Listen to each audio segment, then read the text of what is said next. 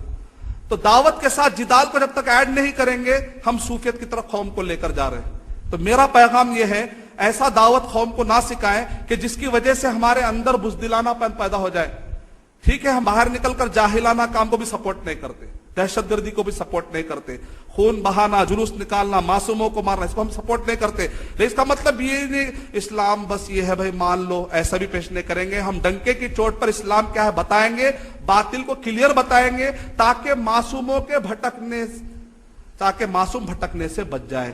سلمان رشدی جیسی لوگ اور پیدا نہ ہو ایسی کتابیں پڑھ کر. تو ان کتابوں کے جواب میں ہم کو اور کتابوں کے جوابات لکھنا ہے. 60,000 کتابوں میں سے کتنی کتابوں کے ہم نے جواب دیے. اب مووی کا جواب مطلب یہ نہیں ہے کہ وہ اگر مووی نکالے تو ہم بھی مووی نکالیں گے, نعوذ باللہ محمد صلی اللہ علیہ وسلم کی ہم بھی تصویر دکھائیں گے. نہیں, شریعت کے پیرامیٹر میں رہ کر, اخلاق میں کے دائرے میں رہ کر آپ ڈاکومنٹری نکال سکتے ہیں. تو میرا پیغام یہ ہے کہ دعوت کے ساتھ جدال کے معنی کو بھی اچھا سمجھا جائے. اس کا بائی ڈیفالٹ مطلب یہ ہے کہ اسلام کو پیش کیا جائے. اگر سامنے والا اعتراض کرتا ہے اچھے طریقے سے, جاہلانہ انداز میں نے, اچھے طریقے سے, انٹلیکچل انداز سے اس سے گفتگو کرنا چاہیے. وہ کرنے کے لیے ہمارے پاس علم چاہیے. تو انشاءاللہ میں اعلان کرتا ہوں کہ بہت جلد ہم انشاءاللہ کوشش کریں گے کہ جو بھی حضرات نام لکھانا ہے تو آپ لکھائیے. ہم جدال ٹریننگ پروگرام, دعویٰ وہ جدال ٹریننگ, ارے نیا ورڈ کیا نکلا ہے, پریشان ہو جائیں گے, گھبرا جائیں گے. جدال کو جدال کے معنی میں لیجئے. ارے نہیں, ملتا جلتا ورڈ دکھ رہا ارشد ہے کچھ. دعوت اور جدال یعنی کہ انٹلیکچل انداز میں گفتگو کیسے کرنا. دعوت کا مطلب ہے عرض الاسلام, اسلام پیش کر دینا. لیکن سامنے والا سوالات دیتے ایک دم جاہلانہ انداز میں کہ مارم توڑی کر دے رہے کرتے, اس لیے اس کی بھی ٹریننگ چاہیے. تو دعوت کی بھی ٹریننگ چاہیے اور جدال یعنی انٹلیکچل انداز سے گفتگو کرنے کی بھی ٹریننگ چاہیے. تو انشاءاللہ آپ لوگ نام لکھا سکتے ہیں. بہت جلد انشاءاللہ 1-2-3 مہینے کے اندر ایک بہترین تربیتی پروگرام رکھا جائے گا جہاں پر انشاءاللہ جوابات کامن طریقے سے انٹلیکچل لیول پر کیسے دیے جائے وہ ہم دینے کی کوشش کریں گے. چونکہ ابھی ٹیکنالوجی کا انوالومنٹ ہو رہا ہے حملے میں, تو انشاءاللہ ہم ٹیکنالوجی کا استعمال کیسے ہوتا ہے اس کی بھی ٹریننگ دیں گے انشاءاللہ. میں اللہ تعالیٰ سے دعا کرتا ہوں کہ اللہ سبحانہ و تعالیٰ ہم سب کو اسلام کی خدمت کرنے والا بنائے. آمین و آخر دعوانا.